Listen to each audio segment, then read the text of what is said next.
The Authors Forum exists to inspire success. We will talk with authors and others in the publishing industry to bring you essentials and advice. Dr. Veronica Esagui is your host for Authors Forum. Welcome to the Authors Forum. I'm your host, Dr. Veronica Esagui, chiropractic physician in West Linn, Oregon, and the author of the Scoliosis Self-Help Resource Book and Veronica's Diary, The Journey of Innocence and Braving a New World. My guest today is Dr. Elsbeth Martindale, a most innovative doctor of psychology. She's the author and creator of the Things to Do Before You Say Go. Dr. Elsbeth, thank you for being at the Authors Forum. So tell me a little bit about what drew you into becoming a doctor of psychology. I have always loved people. I've been a people watcher most of my life. And I grew up in a family where my father was a therapist, and so I had a chance to see how, what that job was like, what it was like to be, he was a psychologist. And so that intrigued me, and I worked in his office a bit and thought, you know, maybe I could do this. And so I followed that out of that curiosity for people and support of a family that showed me how that job was done. That's awesome. Yeah, that's very, very good.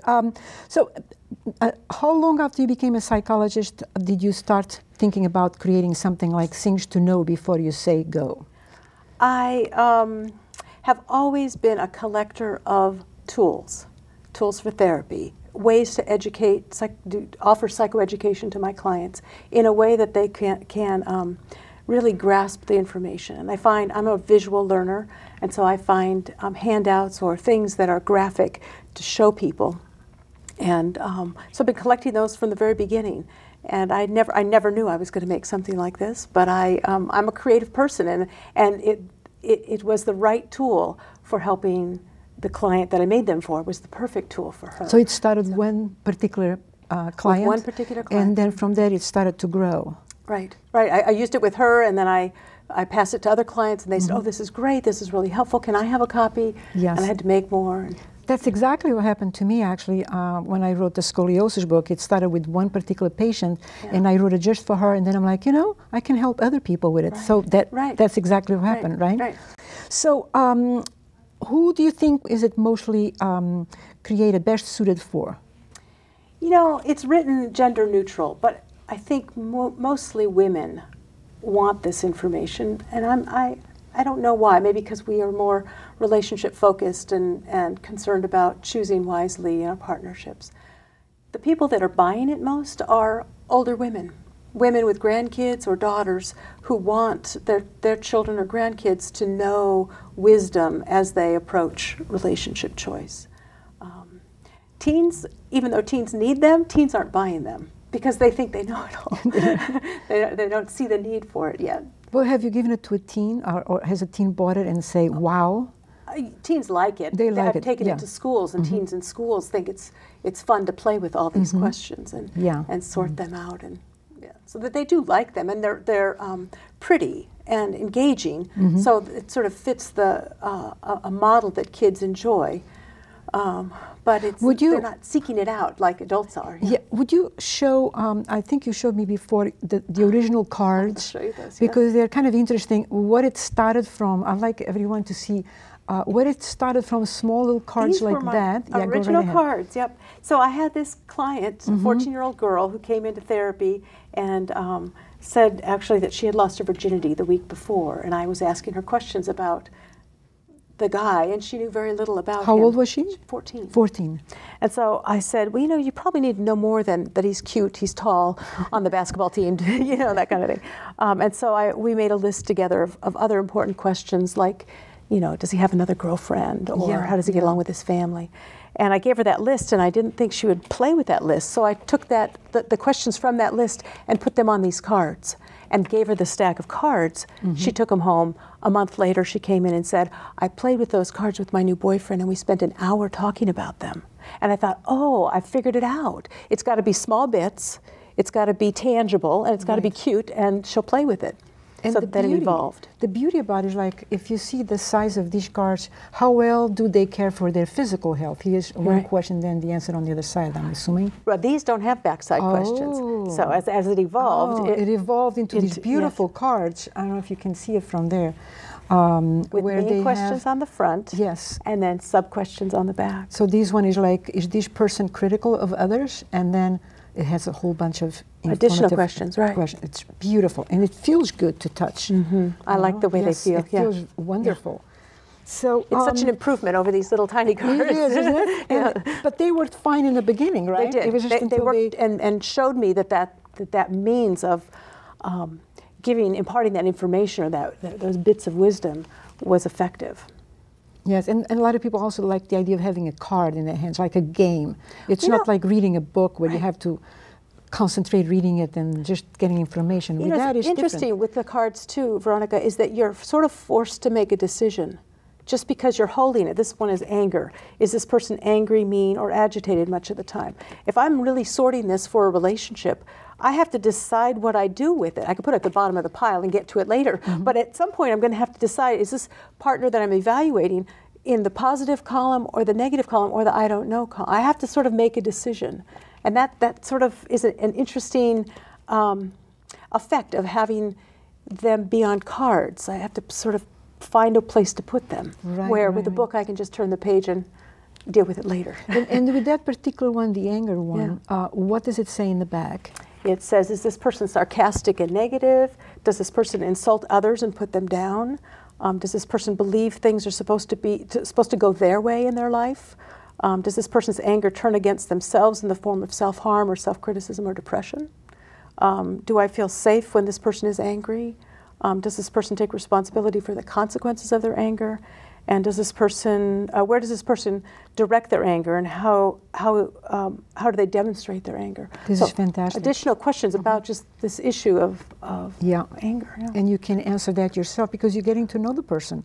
Right. Hopefully, you're as you're dating somebody, you're thinking about these kinds of questions as you interview somebody or explore them in the beginnings of a relationship. This is a very, very unique way of learning, principally for teenagers, like you said. You know, that's awesome. And I don't know. From when I read it, I felt it would be good for my son as well as my daughter. Who are not teenagers? Or are they still teenagers? Well, they're not teenagers anymore, but if I had teenagers, I would give it, they all would have it. This would be right under their Christmas tree, or for their birthday party, you know, and just take this into your room and read thanks, that. Mom, But I think they're not designed just for teens now. It's also for adults, It's correct? also for adults, right. Yeah. I understand that you teach regularly psychotherapy toolkit workshop, and you just did a workshop in France. I did. Can you tell us a little bit more about the workshop you offer? What I do? Because I'm a collector and creator of tools for therapy and fascinated with ways to offer education to clients, I put together what I call the psychotherapy toolkit, and it's got a variety of handouts and kinesthetic tools, teaching tools for therapy. And so I take my little show on the road, I gather all my stuff together and demonstrate how to use tools. This is a very effective therapy tool, but I have a variety of other things that are ways to stay engaged or create an engaged relationship and dialogue with a client, to learn something or sort something or explore deeper an important psychological concern. And someone can learn with you through that, and they can also purchase the package and learn from it themselves, correct? Right. Because you don't have to be in therapy to play with this. Right. Okay. This you can do in your own bedroom by yourself. Right? Because it gives you the instructions on how to do it. Yes, it does. Right? There are several ways to sort the cards, and so there's a book that this book explains how to do that. This is an incredible little tiny book with so much incredible knowledge. I mean, just amazing how you compact And the book it. explains each card and why each card is important. So if you look at, let's pick another card out of the pile, treasure them. Do I treasure this person? If I want to know why does it matter whether I treasure them, I could read the section in the book on treasuring them and understand a little bit about why that would be valuable in a relationship. Some of it's pretty obvious that I'm not going to be happy in a relationship with somebody Right. I don't treasure. Exactly. But sometimes we don't think about those things as we approach relationship.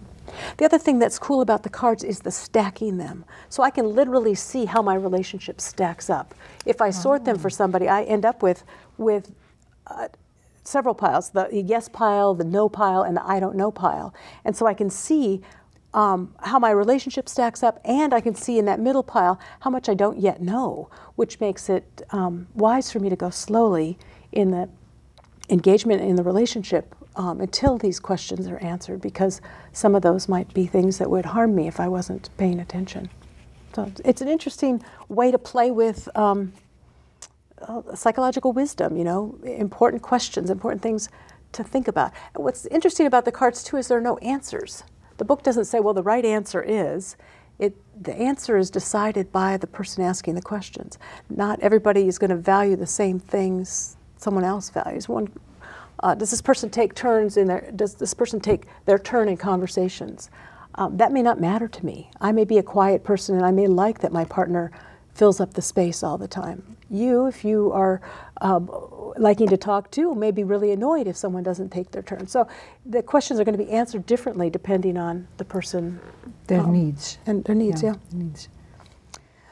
So do you also offer this type of workshops for therapists and teachers? And that's who the workshops are for, okay. Not so much the general public, but for therapists, psychologists, and social workers and professional counselors, so that they can expand their toolkit and have more ways of creating engaging and playful ways to interact with their clients. Do you find any obstacles along the way when you do these seminars and so on? Do you find any problems when you do that with the people you're trying to relate to? Let's see if I find problems. What I end up doing is learning more, because they have tools too, and they want to share the tools that work for them. And so I end up expanding my toolkit every time I make a presentation. That's a very good point. That is so true. And every therapist or counselor is going to have their own style that they bring, and so different tools are going to work for them depending on their style, their orientation, and their style of relating. I'm a very engaging and playful person by nature, and so having tools like this is fun for me. It keeps me engaged. Yeah. But if a therapist is not so playful and a little more reserved, maybe these tools wouldn't work, and they would want to use something else. How do you follow up the progress of a patient under these methods? Well, they leave therapy.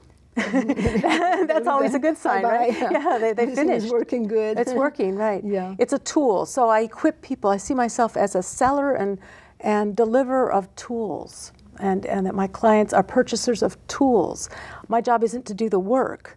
That's the client's job. My job is to sell tools. So if I give somebody effective tools and teach them how to use them, if they go away and don't come back, that's a sign that, that the tools are working. Sort of like when you go to the garden shop and you buy a really good rake or a hoe or whatever it is you need, and if it works really well, you don't go back to the garden shop. You're happy. Yeah. Everything is flourishing. Right. One thing I noticed on the front of this box, it says, powerful questions to ask before you give your heart away. What about people that already gave their heart away? Would you say this is good for someone that's, okay, it's going to maybe sound a little negative, but contemplating divorce? Yeah. And would this be helpful? Someone told me that that you can use this, the name of the deck, which is Things to Know Before You Say Go, could be used as a way to say things I should know before I say go.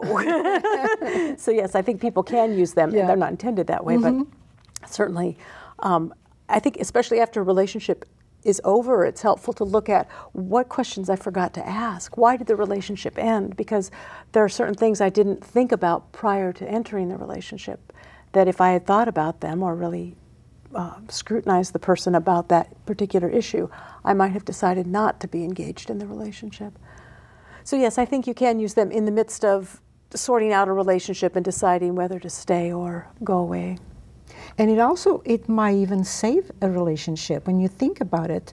For example, I was looking through here and I saw things like